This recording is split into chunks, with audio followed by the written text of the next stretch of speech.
சொல்றான்ல, சமுதாயத்தை தவறான வழியில் நடத்தினது நானா அவரா அவனா?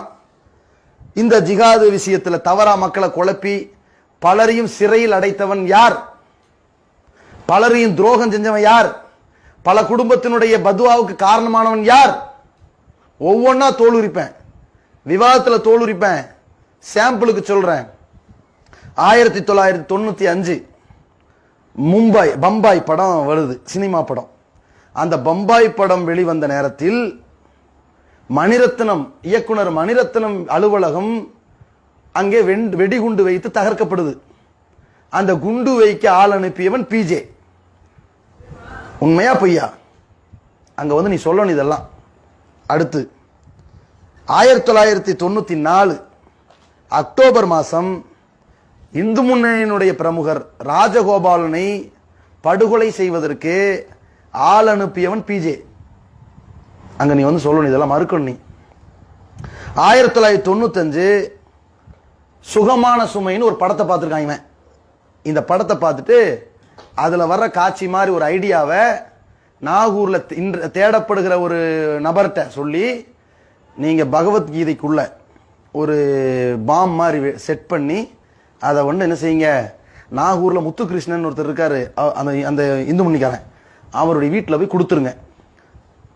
பகவத்கீதையை பிரிச்சுட்டாங்கன்னா வெடிச்சு செத்துருவான் அப்படின்னு பிளான் போட்டு கொடுத்து அனுப்பி வச்சு, அந்த நேரம் பார்த்து அந்த பார்சலை முத்துகிருஷ்ணன் வாங்கி பிரிக்கல. அவங்க மனைவி தங்கம்ங்கிறவங்க அதை வாங்கி பிரிச்சோன்னு வெடிச்சு செத்துறாங்க. இது நடந்த நிகழ்வுங்க. இதை செஞ்சு இதனுடைய காரணகர்த்தா மூளை பிஜே. நான் எல்லாத்துக்கும் ஆதாரத்தோட வருவேன், சாட்சிகளோடும் வருவேன். அவர்களும் பேசுவார்கள். நீ அல்லாஹ் மீது ஆணையிட்டு அதை மறுக்கணும். நான் இது இந்த சபையில் உங்களை ஏமாத்துவதற்கு பொய் சொல்லி இருந்தால் எனக்கு எதிராக துவா செய்யுங்கன்னு சொல்லணும். இதெல்லாம் ஏன் பழசு நினைவுபடுத்தி நினைக்கலாம்? நான் செய்யாத ஒரு பிசினஸ் சொல்லி என்ன உள்ளதில் நினைக்கிறானே, நான் சொல்லாத கருத்தை சொல்லி என்ன இளைஞர்களை தவறான வழி நடத்துறேன்னு நினைச்சோன்னானே, சமுதாய துரோகின்னு அம்பலப்படுத்துற நேரம் இப்ப வந்திருக்குது. பல பேருடைய துவா இப்ப வந்திருக்கு பாருங்க.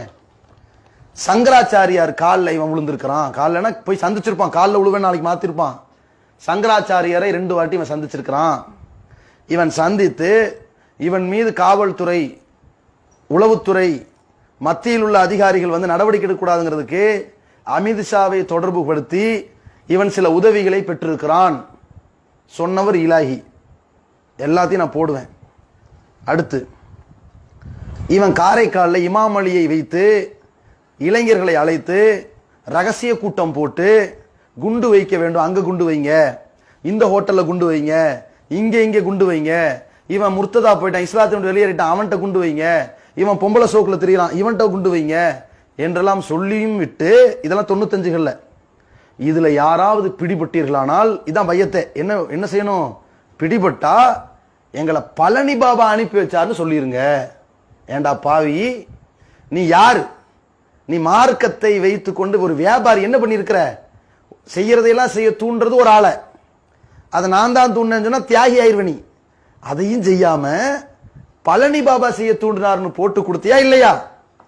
அதை மறுக்க முடியுமா உன்னால? சாட்சிகளோட வரும், ஆதாரங்களோடு வரும். அல்லாமி சத்தியம் பண்ணி மறுக்கணும். இதை பழனி பாபா மேல பழிய போடுங்க. என்ன ஆலிம் ஜார்ஜ், அந்த ஆள் வந்து இஸ்லாத்தோடு வெளியே போயிட்டார்.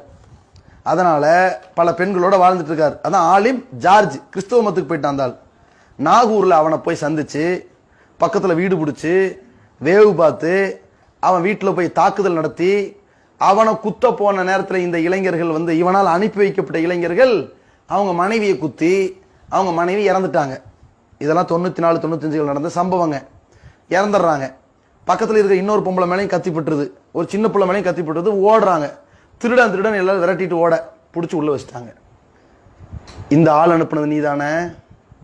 மறுக்க முடியுமா உன்னால? யாரு எந்த இளைஞர்களை தவறான வழியில் நடத்துறது யாரு? தீவிரவாதத்துக்கு தூண்டினது யாரு? பயங்கரவாதி யாரு?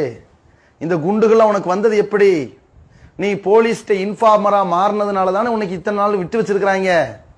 எல்லாம் மறைச்சிட்டியா? மறந்துட்டியா? நீ இங்க வந்து இது பேசுற, விவாதத்துக்கு வா, அனைத்தையும் தோல் உரிப்போம் இன்ஷா அல்லாஹ். கே நகர் இமாம் கமரு ஜமான் அவர் பில்லி சூனியம் ஏவல் பார்க்கறேன்னு சொல்லி மக்களை வந்து பெண்களை வந்து வசியம் பண்றான், பெண்களை நாசமாக்கிட்டு இருக்கிறான், அவனை போய் போட்டு தள்ளுங்கன்னு ஆள் அனுப்பியா இல்லையா? அவர் கொல்லப்பட்டாரா இல்லையா? அந்த கொலைக்கு காரணம் நீதானே. அதனால உள்ள போன உன் மேல கொலவெறியா சுத்தினானா இல்லையா? மறக்க முடியுமா? நினைவுல வந்து போகுமா இல்லையா உனக்கு? நீ வா விவாதத்துக்கு. சரி, இவ்வளவு விஷயம் இருக்குதுங்க. இவ்வளவு விஷயத்தையும் நான் விவாதத்தில் தோல் உரிப்பேன் இன்ஷா அல்லாஹ்.